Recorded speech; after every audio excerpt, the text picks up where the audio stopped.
ప్రస్తుతం మనం చూస్తున్నది పాకిస్తాన్ దేశంలోని బలూచిస్తాన్ ప్రాంతంలో ఉన్న పుణ్యక్షేత్రం. దీనిపై ప్రస్తుతం బలూచ్ మహిళలు సంచలన నిజాలు బయటకు చెప్పారు. అవేంటో ఈ స్టోరీలో తెలుసుకుందాం.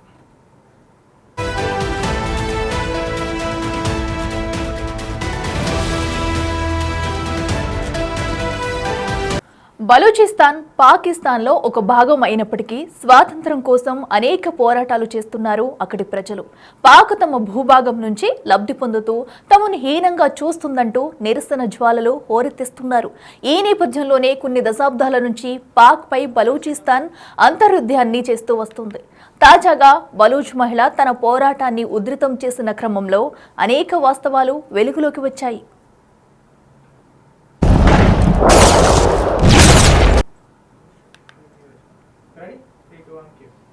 బలూచిస్తాన్ ఇస్లాం దేశం కాదని ఓ మహిళ సంచలన వ్యాఖ్యలు చేశారు. తమ ప్రాంతం ఇస్లాం రాజ్యంలో ఉన్నప్పటికీ ఇక్కడ చాలా మంది హిందువులు ఉన్నారని చెప్పారు. తమకు ఇస్లాంతో ఎలాంటి సంబంధం లేదని వ్యాఖ్యానించారు. బలూచ్లో అనేక భిన్న మతాలు, సంప్రదాయాలు ఉన్నాయని వెల్లడించారు. 2013 లెక్కల ప్రకారం 1.5 కోటి జనాభా ఉన్న బలూచిస్తాన్ భిన్నత్వంలో ఏకత్వం కలిగిన ప్రాంతంగా ఉందని చెప్పవచ్చు. దీనికి కారణం ఈ ప్రాంతంలో హిందువులు, ముస్లింలు, క్రైస్తవులు, పార్సీలు, ఇతర మతస్థులు జీవనం సాగిస్తున్నట్లు తెలుస్తుంది. అలాగే పాకిస్తాన్ ప్రజలకు ఎంతో ముఖ్యమైన ప్రముఖ పుణ్యక్షేత్రం కూడా తమ భూభాగంలో ఉందని చెబుతున్నారు. బలూచిస్తాన్లోని లస్బెల్లా జిల్లాలో హింగ్లాజ్ మత అనే దేవాలయం ఉంది. ఇక్కడికి పాకిస్తాన్ నుంచి కూడా చాలా మంది భక్తులు వచ్చి వెళ్తూ ఉంటారు. హింగ్లాజ్ మతాను బలూచిస్తాన్ ప్రజలు ఎంతో విశ్వాసంగా పూజిస్తారు. దీనిని నాని మందిర్ అని పిలుస్తారు. హింగ్లాజ్ మత ఆలయం ఒక శక్తిపీఠంగా చెబుతున్నారు ఇక్కడి స్థానికులు. ఈ ఆలయానికి వేల సంఖ్యలో ప్రజలు సందర్శిస్తారు.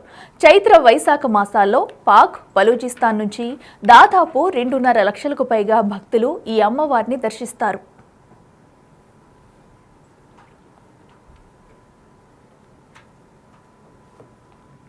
అందుకే బలూచిస్తాన్ పాకిస్తాన్కు సంబంధం లేదని, అలాగే ఇది ఇస్లాం దేశం కాదని అంటున్నారు బలూచ్ మహిళలు. ఇస్లాం అనేది తమ మతం కాదని చెబుతున్నారు. ఈ సందేశాన్ని తమ దేశంలోని ప్రజలందరికీ తెలియజేస్తామని అంటున్నారు. బలూచిస్తాన్ భవిష్యత్తుపై అనేక ఆశలు పెట్టుకున్నామని, మా సంప్రదాయాలు, కట్టుబాట్లు వేరని అంటున్నారు. తమకు ప్రత్యేక దేశం వచ్చే వరకు ఈ పోరాటం, ఉద్యమం ఆగదన్నారు అక్కడి మహిళలు.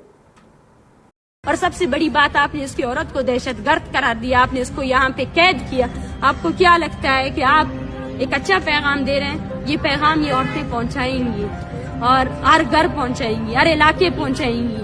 और हमारे यहाँ एक खूबसूरत हमारी तारीख का एक हिस्सा ये भी है कि हम यादाश्तों में और लोरियों में अपनी तारीख बताते हैं। जब हम यहाँ पे थे, जो हमारे साथ हुआ, पीछे बलूचिस्तान में सैकड़ों की तादाद में शायरों ने हमारे साथ जो हुआ उसको लिख लिया, और ये और भी लिखेंगे, हम लिखते रहेंगे इसको।